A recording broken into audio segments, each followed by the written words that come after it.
Okay, so today I want to talk about something that helped me understand scope when making games. Now, I don't want you to think that I'm all about limiting games. We live in a world where there's, open worlds everywhere. It's quite the opposite. I truly believe that games are at their best, and they've always been at their best, when they start with limits in their development. I'm talking about limits on graphics, limits on systems, limits on VFX, whatever makes sense for the project that you're on right now. Because once you define the limits of what you're making, then you actually give yourself clear design space to make whatever you want. Now in our case, we're already starting inside of an engine that doesn't have a whole lot of predefined design limitations. That's Unreal Engine. So instead, we're going to create our own constraints. And those limits are exactly what I wanted to experiment with, using a system that I'd built called Player Bound. Okay, let's start with something simple. A top-down shoot 'em up. Now, if you think about all the classic shmups that exist, the player is always limited to a certain part of the screen. This limitation is intentional. It defines the play space. Now, a way to enforce that would be to put blocking volumes around the play space.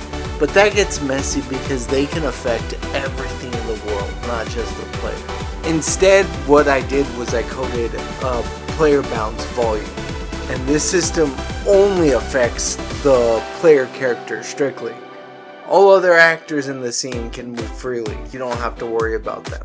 So after a bit of setup, the player character automatically knows it needs to snap within the bounds of this volume that we've created. So enemies, projectiles, visual effects, they can all pass through this boundary freely without you having to worry about having to control everything. But through this volume, the game space always remains controlled. And that's the key here. We're limiting the player without limiting the world. Next, let's try something a little different. An infinite runner. The basic idea is simple, right?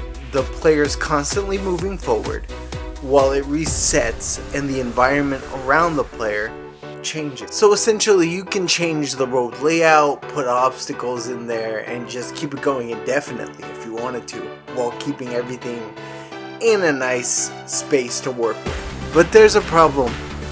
If you're like me and you didn't build a system that takes care of what happens when the player falls off the side of the road,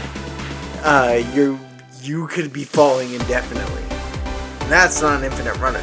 That's an infinite faller. So we introduce the player bound system again. And by putting these limitations in, we ensure that the player stays on the road in the path that you designate. And they don't fall, they don't go off track, they don't do anything crazy.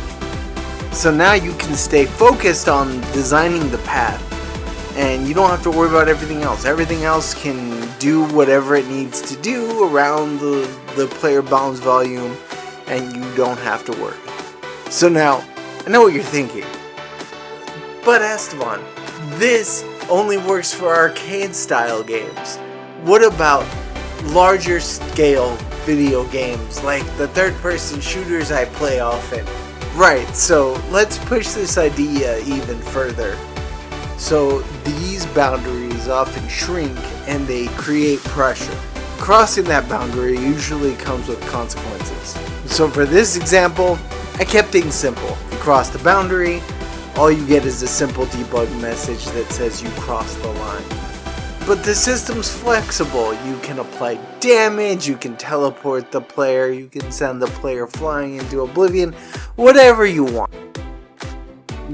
That said, I also had to implement a Boolean value that basically allows the player to pass through the volume walls while activating the overlap events. But that works nicely. Now, visually, I thought it was going to be as simple like one-sided plane that I was going to have to apply to the wall.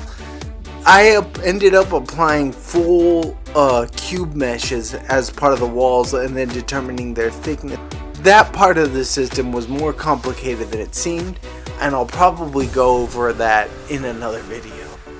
So the template's essentially done, but while creating these templates, I ended up doing a bunch of other things like creating actors that just complete the template. I made projectiles, I made basic enemies with their logic, I made a weird material for the storm wall boundary, I made some basic particle effects, and other little pieces of the system that work.